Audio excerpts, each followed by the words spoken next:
আজকের এই ভিডিওতে আপনাদেরকে দেখাবো একটি ফোনের মধ্যে দুটি ফেসবুকের অ্যাপ কিভাবে ব্যবহার করবেন।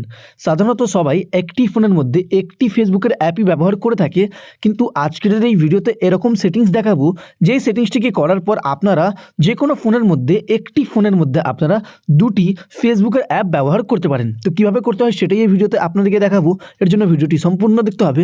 চলুন ভিডিওটি শুরু করা যাক। তো বন্ধুরা, এখন আমার হাতে যেই ফোনটি আছে এই ফোনটির মধ্যে আপনাদেরকে দেখিয়ে দিচ্ছি এখন একটি মাত্র ফেসবুকের অ্যাপ আছে। এই যে দেখতে পাচ্ছেন একটি মাত্র ফেসবুকের অ্যাপ আছে। এবার আমি এই ফোনটির মধ্যে এরকম সেটিংস অন করে দেখাবো। এবার এই ফোনটির মধ্যে দুটি ফেসবুকের অ্যাপ চলে আসবে। তো কীভাবে করতে হয় সেটাই দেখাবো। তো এর জন্য সর্বপ্রথম আপনার ফোনের মধ্যে ফোনের হোম স্ক্রিনে চলে আসবেন। ফোনের হোম স্ক্রিনে আসার পর যে কোনো ফোনের মধ্যে যদি করতে চান তো ফোনের সেটিংসটিকে ওপেন করে নেবেন। ফোনের সেটিংসটিকে ওপেন করার পর আপনার সামনে এরকম ইন্টারফেস ওপেন হবে। তো এখান থেকে স্ক্রোল করে নিচে চলে যাবেন। নিচে আসলে এখানে একটি অপশন পাবেন অ্যাপস। কোনো ফোনের মধ্যে এখানে অ্যাপস ম্যানেজমেন্ট নামে এই অ্যাপটি পেয়ে যাবেন। তো এখানে অ্যাপসের উপর ক্লিক করবেন। অ্যাপসের উপর ক্লিক করলেই আপনার সামনে এরকম ইন্টারফেস ওপেন হবে।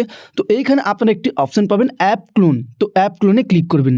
অ্যাপ ক্লোনে ক্লিক করলেই আপনার সামনে এরকম ইন্টারফেস ওপেন হবে। আর যদি আপনারা আপনার ফোনের সেটিংসের মধ্যে এই অপশনটি খুঁজে না পান বা এইখানে যে অ্যাপ ক্লোনের যে অপশনটি এই অপশনটি যদি খুঁজে না পান তাহলে আপনারা কি করবেন?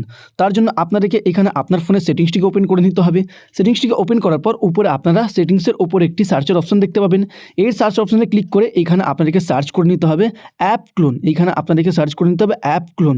অ্যাপ ক্লোন লিখে সার্চ করলেই উপরে আপনারা অ্যাপ ক্লোনের অপশনটি পেয়ে যাবেন। তো এখানে অ্যাপ ক্লোন অপশনে ক্লিক করবেন। অ্যাপ ক্লোন অপশনে ক্লিক করলেই আপনার সামনে এরকম ইন্টারফেসই ওপেন হবে যেরকম আগে ওপেন হয়েছিল।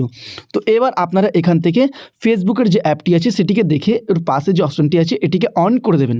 অন করার পরে এবার যদি আপনারা আপনার ফোনের মধ্যে যদি ফেসবুক লিখে সার্চ করবেন তো আপনারা আপনার ফোনের মধ্যে দুটি ফেসবুকের অ্যাপ দেখতে পাবেন। এবার আপনারা অন্য ফেসবুকের অ্যাপের মধ্যে নতুন আইডি বানিয়ে আপনারা ফেসবুক অ্যাপটিকে ইউজ করতে পারেন। এইভাবে আপনারা একটি ফোনের মধ্যে দুটি ফেসবুক আইডি ব্যবহার করতে পারেন।